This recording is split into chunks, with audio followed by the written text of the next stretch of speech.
Hey, this is Heidi Dawson. If you love all things health and wellness and style of any kind, hang out here with me each week. I'm obsessed with never-ending improvement, and it's all in an effort to help each one of us live a wildly successful lifestyle.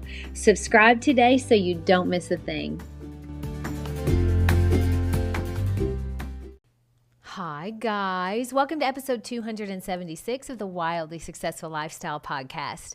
Thank you guys so much for listening and also sharing episodes and really just hanging out with me a couple times a week. It's nice to be with people that love to grow and be better.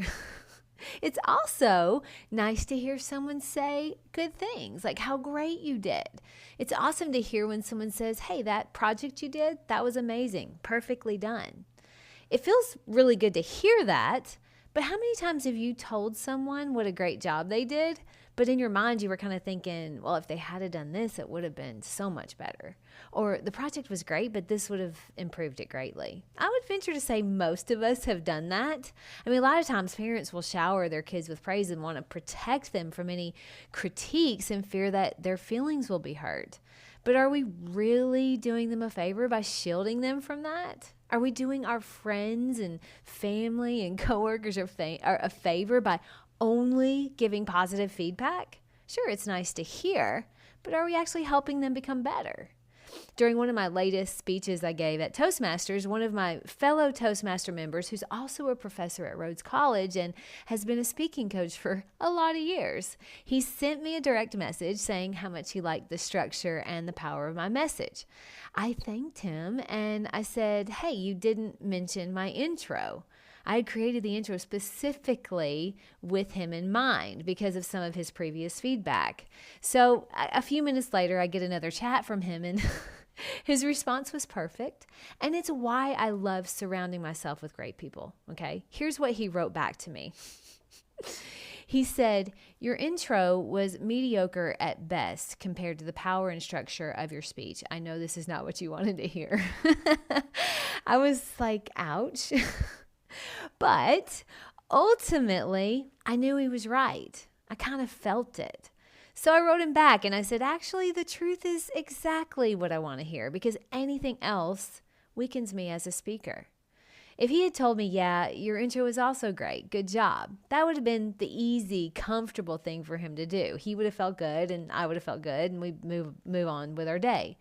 But that's not making me better. And I'm on a mission to make myself a phenomenal speaker, and that doesn't happen by accident. And it doesn't happen by people telling me my intro was awesome when it was mediocre at best. I don't think I'll forget that very soon, but I'm glad it happened. Now, I asked for this feedback. I value his opinion, and I know he isn't going to sugarcoat it, and I'm here for it. When you're trying to get better at something, when you're desiring to grow in a certain area, you don't want to only hear the good things, even though that feels good. You want to hear the suggestions where you can be better too. A lot of times, in order to get that honest feedback, you have to ask for it. Because most people want you to feel good, and they want to feel good, and they can accomplish that by telling you how great you did. They may have some suggestions that would make it better, but unless you ask specifically for that, most people won't tell you. The way you get better is you find someone that's really good already at what you want to be good at and ask them to give you feedback for what you're doing well and where you can improve. And I would take it one step further and ask them for specific ways in which you can improve. After that Toastmasters meeting where Professor Bradley and I had that conversation, I reached out to him by email asking for his advice on what a spectacular opening and a closing speech would look like to him. I want to know, and I believe he has an answer or one of the answers, so why not ask? And if you're thinking, oh, I don't want to bother someone, let me ask you an honest question.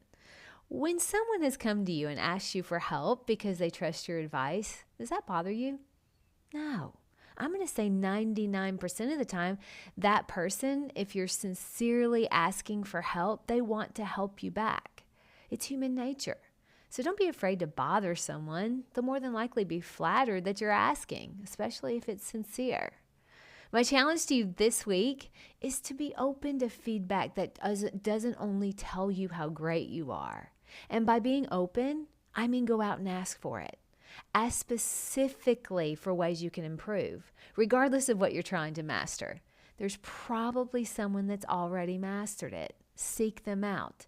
Be proactive on getting better. That's how you do it. I love you guys. I'll talk to you in a few days.